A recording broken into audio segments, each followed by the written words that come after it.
আমি চিৎকার করে কাঁদিতে চাহিয়া করিতে পারিনি চিৎকার।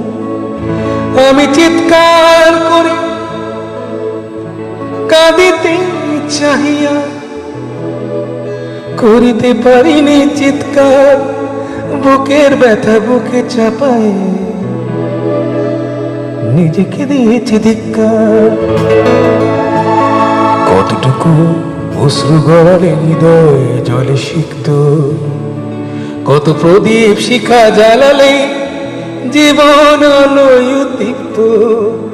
কত ব্যথা বুকে চাপালে তাকে বলি আমি ধৈর্য। নির্মমতা কত দূর হলে জাতি হবে নির্লজ্জ।